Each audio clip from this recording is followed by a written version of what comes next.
A day after launching a scathing attack on Pope Leo, the U.S. President Donald Trump has refused to apologize for his comments on the pontiff.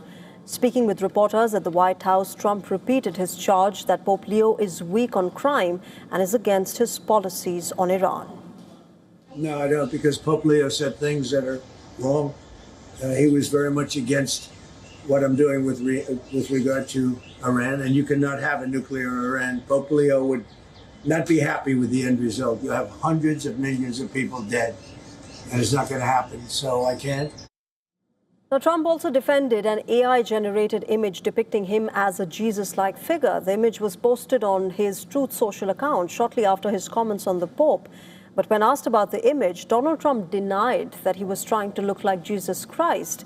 Instead, he said that it was meant to portray him as a doctor. Well, it wasn't depiction. It was me. I did post it, and I thought it was me as a doctor, and had to do with Red Cross, as a Red Cross worker there, which we support. And only the fake news could come up with that one. So I just heard about it, and I said, how did they come up with that? It's supposed to be me as a doctor, making people better.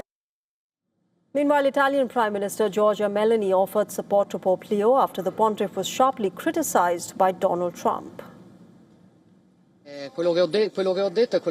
What I said is what I think. Those statements, particularly regarding the pontiff, were unacceptable. I expressed and continue to express my solidarity with Pope Leo. I'll tell you more. Frankly, I would not feel at ease in a society where religious leaders do what political leaders tell them to do. Let's say, not in this part of the world. So that is why I did not agree, and I said it. Now, the AI-generated image has led to an outcry from religious leaders, including prominent conservative Christians, who are considered among Trump's biggest backers. Amid severe backlash, Donald Trump deleted the image from his Truth Social account on Monday. Meanwhile, American Vice President J.D. Vance has also weighed in on the entire controversy. In an interview with Fox News, Vance appeared to defend Trump's comments, saying that the Vatican should stick to matters of morality. Brett, again, I don't think that it's particularly newsworthy, but I certainly think that in some cases it would be best for the Vatican to stick to matters of morality, to stick to matters of what's going on in the Catholic Church, and let the President of the United States stick to dictating American public policy. Now, as this row intensifies, Pope Leo has said that he will continue to speak out against the war. Speaking aboard the papal flight to Algiers, the pontiff also said that he has no fear of the Trump administration. I have no fear of the Trump administration or speaking out loudly about the message of the gospel. And that's what I believe. And I am called to know what the church is called to do.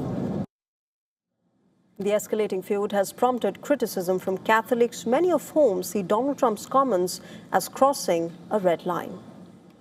I'm kind of disappointed of how he reciprocated that position to our God.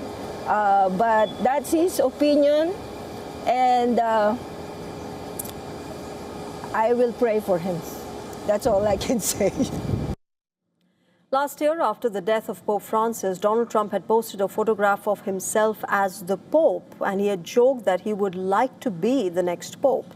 The image had drawn some backlash, even as the White House reposted this image.